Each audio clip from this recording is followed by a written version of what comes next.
नमस्कार, आप देख रहे हैं इंडिया बोल रहा है। मैं हूं आपके साथ विवेक शांडिल्य। बड़ी खबर के साथ सबसे बड़ी खबर इस वक्त की आ रही है मिडिल ईस्ट से, जहां कतर से अमेरिकी बेस के सिमटने का बड़ा अपडेट सामने आया है। जानकारी मिल रही है कि कतर में अपने सैन्य संसाधनों और सैन्य बेस को अमेरिका शिफ्ट कर सकता है, हटा सकता है, और यह बहुत बड़ी जीत है ईरान के पॉइंट ऑफ व्यू से। ईरान के धुआंधार और चौतरफा हमलों ने खाड़ी में अमेरिकी वजूद को तबाह कर दिया है। इराक से सैन्य मौजूदगी पूरी तरह खत्म करने की समय सीमा तय होने के बाद अब कतर से भी अमेरिकी सेना अपने विमानों और सैनिकों को सुरक्षित जगह पर शिफ्ट करने की तैयारी कर रहा है। तो क्या कतर के सैन्य बेस पर अमेरिका ताला जड़ देगा? दरअसल ईरान के लगातार होते हमलों ने मिडिल ईस्ट के अमेरिकी सैन्य बेसिस को कब्रिस्तान बनाना शुरू कर दिया। ईरान की ताबड़तोड़ सैन्य कार्रवाई की वजह से ट्रंप की अकड़ चूर चूर हो गई है। ईरान के आक्रामक तेवर के आगे अमेरिकी सेना को घुटने टेकने पड़ रहे हैं और खाड़ी में मौजूद अमेरिकी सैन्य बेस, जो कल तक अमेरिकी ताकत हुआ करते थे, आज की तारीख में अमेरिका की सबसे बड़ी मजबूरी बनते जा रहे हैं, क्योंकि अमेरिका चाह के भी इन सैन्य बेसों की पूरी रक्षा नहीं कर पा रहा है। और इस युद्ध में ईरान का सिर्फ एक लक्ष्य है, खाड़ी से अमेरिकी वजूद का नामो निशान मिटा देना। तो क्या ईरान को पहली कामयाबी मिल चुकी है? आज इसी मुद्दे पर डिटेल्ड खबर आपके लिए, और उस पर करेंगे रक्षा विशेषज्ञों के साथ चर्चा। दशकों तक खाड़ी देशों पर एकतरफा दबदबा रखने वाला अमेरिका और खाड़ी के तेल पर एक छत्र राज करने वाला अमेरिका अब खाड़ी में सिमटता जा रहा है। खाड़ी से वापसी की काउंटडाउन शुरू हो चुकी है। ईरान की ताबड़तोड़ मिसाइल और ड्रोन हमलों ने मिडिल ईस्ट में मौजूद अमेरिकी सैन्य ठिकानों की सुरक्षा को ध्वस्त कर दिया है, और ईरान ने सिर्फ एक लक्ष्य निर्धारित किया है, मिडिल ईस्ट से अमेरिका का सफाया। जो बड़ी जानकारी मिल रही है मिडिल ईस्ट से, खाड़ी से, वो आप सुनेंगे तो आपको भी यकीन नहीं होगा। अभी अमेरिका ने इराक से सैन्य वापसी की खबर आपको दी थी, सुनाई थी, लेकिन अब मिडिल ईस्ट के एक बहुत इंपॉर्टेंट देश कतर से अमेरिकी सेना अपने सैन्य बेस को शिफ्ट करने की प्लानिंग कर रही है। जाहिर है, ईरान के हमले के बाद मिडिल ईस्ट के सैन्य बेस खतरे में है, और अमेरिका की जो ताकत हुआ करते थे वो अब मजबूरी बनते जा रहे हैं। तो क्या खाड़ी से धीरे धीरे अमेरिका खत्म हो जाएगा? ईरान के धुआंधार हमले के बाद अमेरिका ने बहुत इंपॉर्टेंट कदम उठाए हैं। ईरान के आसपास से अमेरिकी फोर्स को हटाना शुरू कर दिया है। मिडिल ईस्ट देशों से भी हटाए जा रहे हैं लड़ाकू विमान। इराक के बाद अब कतर बेस को भी खाली कर रहा है अमेरिका। KC-135 स्ट्रेटो टैंकर विमान को कतर से निकाला जा रहा है। कतर से निकालकर इजराइल के ओवडा एयरबेस भेजा जा रहा है। मिडिल ईस्ट में ईरान के हमले से अमेरिका अब तक काफी नुकसान झेल चुका है। जमीनी हकीकत देखें तो कतर में मौजूद अल उदेईद एयरबेस, जो मिडिल ईस्ट में अमेरिका का सबसे बड़ा और सबसे मजबूत सैन्य गढ़ माना जाता था, वहां से अमेरिकी सैनिकों का निकालना यह अमेरिका के लिए बहुत बड़ा सेटबैक है और डिफीट भी। रक्षा जानकार से मैदान छोड़कर भागने या भारी नुकसान से बचने की अमेरिकी मजबूरी के तौर पर देख रहे हैं। अमेरिका क्या करे? लाचारी के अलावा कोई उपाय नहीं। मिडिल ईस्ट में जो सैन्य बेस अमेरिका की ताकत हुआ करते थे, उन्हीं सैन्य बेस पर ईरान ने लगातार हमले किए और सैन्य बेस मजबूरी बनते जा रहे हैं। आज कतर छोड़ रहे हैं, कल बहरीन छोड़ना होगा, परसों UAE छोड़ना होगा, सऊदी छोड़ना होगा। इराक से भी अमेरिकी सैनिकों की पूर्ण वापसी की घोषणा हो चुकी है। अमेरिका अपने वजूद की लड़ाई शुरू कर रहा है। ईरान के लगातार बढ़ते दबाव और चीख मिसाइलों के डर ने सुपर पावर कहे जाने वाले देश की तमाम सैन्य रणनीतियों को ध्वस्त कर दिया है। खत्म।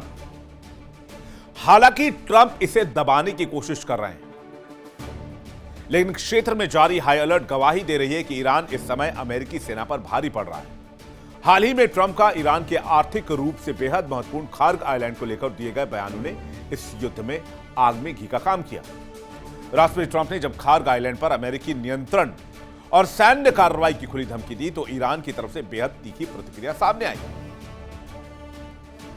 ईरान ने ट्रंप को क्या जवाब दिया वो सुन लीजिए। खार्ग आइलैंड पर ईरान ने अमेरिका को धमकी दी है। ईरान ने कहा है खार्ग में अमेरिकी सैनिकों का इंतजार कर रहे हैं। खार्ग पर कब्जे की कोशिश हुई तो एक भी अमेरिकी सैनिक जिंदा वापस नहीं लौट पाएगा। यह बयान है, ऑफिशियल बयान है ईरान का। इस पूरे घटनाक्रम ने मिडिल ईस्ट के जो शक्ति समीकरण इनको बदल दिया है। डिफेंस एक्सपर्ट से मानते हैं कि अगर संघर्ष इसी रफ्तार से बढ़ता रहा तो मिडिल ईस्ट से अमेरिकी साम्राज्य का सफाया हो जाएगा। ईरान के कड़े तेवर ने साबित कर दिया है कि अब युद्ध की शर्तें वॉशिंगटन तय नहीं करेगा, चीजें पेंटागन से नहीं चलेंगी, डील्स व्हाइट हाउस में साइन नहीं होंगी। वो दौर खत्म हो चुका है। तो क्या वाकई मिडिल ईस्ट से अमेरिका का बोरिया बिस्तर गोल हो रहा है? बातचीत करने के लिए मेहमानों का बड़ा पैनल हमारे साथ जुड़ रहा है। मेजर जनरल माथुर हमारे साथ जुड़ रहे हैं, बहुत स्वागत है आपका। कर्नल सुशील पठानिया हमारे साथ जुड़ रहे हैं, बहुत स्वागत है आपका। मुमताज आलम रिजवी हमारे साथ जुड़ रहे हैं, ईरान मामलों के जानकार, बहुत स्वागत है आपका। भरत बरई हमारे साथ जुड़ रहे हैं, जियोपॉलिटिकल एक्सपर्ट हैं, यूएस से लाइव हैं, आपका बहुत स्वागत है। पहला सवाल मेजर जनरल अनुज माथुर आपसे है मेरा। अगर कतर से अमेरिकी सैन्य बेस को शिफ्ट करने की प्लानिंग चल रही है तो यह ईरान के लिए तो एक बहुत बड़ी जीत के तौर पर देखा जाएगा। विवेक, जय हिंद। जय हिंद सर। सभी पैनलिस्ट को भी मेरा जय हिंद। देखिए, मैं आपको एक दो बातें बताता हूं कि आर्मी में, आर्म्ड फोर्सेस में जो चीजें होती हैं, एक चीज होती है अपने आप को रीएडजस्ट और रीडिप्लॉय करना, ये संभावना है। एक बात मैं विवेक आपके प्रश्न का उत्तर देने से पहले बताना चाहता हूं, अमेरिका अगर पश्चिम एशिया से पूरी तरह से गया तो अमेरिका की इकोनॉमिक कैटास्ट्रॉफी हो जाएगी, अमेरिका खत्म हो जाएगा। तो ये बात आप मान के रख लो कि किसी कीमत पर, मैं रिपीट कर रहा हूं इस बात को, किसी कीमत पर अमेरिका पश्चिम एशिया छोड़ के जाने वाला नहीं है, पहली बात। दूसरी बात, अगर मान लीजिए अमेरिका पश्चिम एशिया छोड़ता है तो पश्चिम एशियाई देशों का क्या होगा? उनको जितना, ये मेरे पर्सनल एक्सपीरियंसेस हैं, वो इस बात को बहुत से पश्चिम एशियाई देशों में कहा जाता है कि उनको जितना डर इजराइल से नहीं है उससे ज्यादा डर ईरान से है। जब ये जो पश्चिम एशिया में ये वैक्यूम हो जाएगा अमेरिकन फोर्सेस का या अमेरिकन का, तो ईरान का वहां पर पूरा दबदबा हो जाएगा। वहां आज आप देखिए जो ईरान में पश्चिम, Mathur sir, with due respect बीच में आपको रोक रहा हूं, कतर से सैन्य बेस को शिफ्ट करने का मतलब या कम करने का मतलब क्या है? आप हमले नहीं रोक पा रहे? कतर से बेस को शिफ्ट करने का मतलब ये नहीं है कि वहां से पश्चिम एशिया से अमेरिका जा रहा है। कतर से वो शिफ्ट करके अगर वो अमेरिका वापस ले जा रहा है तब बात अच्छी होता है, वो विड्रॉल, इसको कहते हैं रीएडजस्टमेंट। उनको लगता है कि कतर का जो हमारा बेस है वो बहुत ज्यादा सीधे ईरान के हर प्रकार के हथियार की रेंज में है, तो उसको फॉर द टाइम बीइंग उसको रीएडजस्ट करेंगे और रीएडजस्ट करने के बाद उन्हीं एसेट्स का प्रयोग करते हुए इस युद्ध को बढ़ाएंगे। देखिए विवेक, कई दफा मैं और पहले आपको कह चुका हूं, जब आप मिलिटरीली बात करते हैं, मैं उनके एम्स ऑब्जेक्टिव्स की बात नहीं कर रहा हूं, मिलिटरीली अमेरिका ने जितना नुकसान ईरान को पहुंचाया है उसका 1/1000वां नुकसान भी अमेरिका को नहीं हुआ है। ये बात आप मान लें, इसको सिद्ध किया जा सकता है। आप किसी भी चीज में आप देख लीजिए कि कितना नुकसान किसका हुआ है।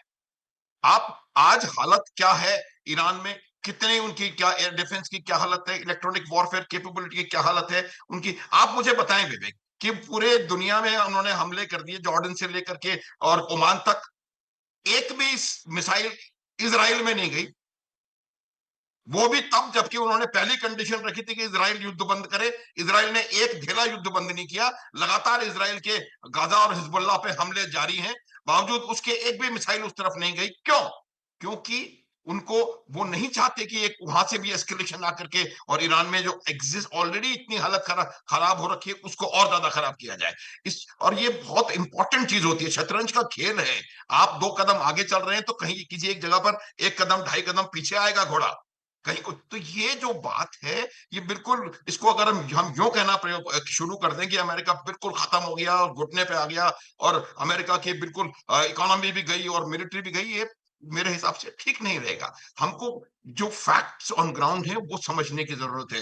10 दिन से लगातार अमेरिका हमले कर रहा है, क्या आपको लगता है कि ईरान में कोई नुकसान नहीं हुआ? सर इतना नुकसान ईरान में, तो मैं जो ये बात समझ रहा हूं, मैं ये कह ही नहीं रहा ईरान को नुकसान नहीं हुआ, लेकिन सांकेतिक तौर पर भी देखिए, अगर खबर आई है कि भाई कतर का बेस शिफ्ट करेगा कुछ दिनों के लिए इजराइल में अमेरिका, तो ये तो जीत की बात है ना ईरान के लिए। उसको रीडिप्लॉय, इसको जो पीछे इसको वापस भगना नहीं है, ये छोड़ना नहीं है। मैं तो यही समझ रहा हूं भाग, मैं तो यही समझ रहा हूं सर कि भाई खाली करना मतलब क्या। रिजवी साहब क्या कहेंगे आप इस पर? बहुत बहुत शुक्रिया विवेक भाई, सबको जय हिंद, नमस्कार, जय हिंद। आदाब।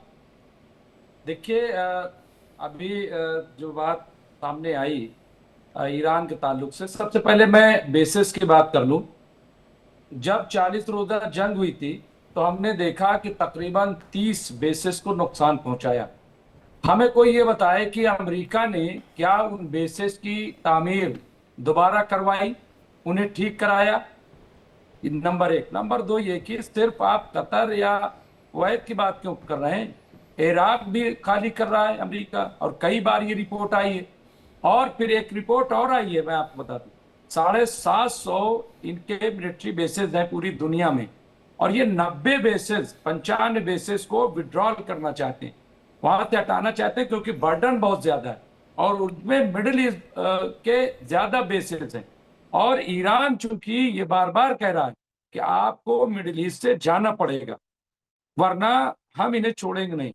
अभी जो कहा था इजराइल पे हमला क्यों नहीं किया, भाई ये तो उनका मसला है ना, क्यों नहीं किया। उन्हें पता है कि हमें जॉर्डन पे करना है, कुवैत पे करना है, या कतर पे करना है, कहाँ करना है, क्योंकि हमला जो है अभी अमेरिका कर रहा है, तो अमेरिका को ही जवाब देना है ना। अब इजराइल तो कर नहीं रहा है कि इजराइल को जवाब दें। अगर दोनों मिल करके करते जैसे पहले हुआ था, तो आपने देखा कि इजराइल को भी जवाब दिया गया था। ऐसा तो है नहीं कि इजराइल को छोड़ दिया गया है।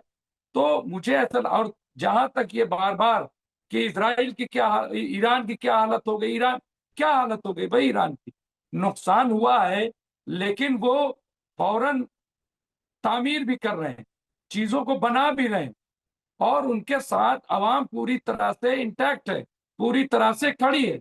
तो नुकसान हो रहा है, इसमें कोई दो राय नहीं, लेकिन ईरान घुटने भी टेक नहीं रहा है। अभी कल ही बयान आया है जो वहां के सुप्रीम लीडर है मुश्तबा खामनाई साहब का, और उन्होंने 3 दिन का अल्टीमेटम दिया अमेरिका को कि आप जो स्ट्रेट ऑफ हुर्मुज के इर्द गिर्द वॉरशिप अपनी फौजें इनको ले जाओ वरना कोई बचेगा नहीं।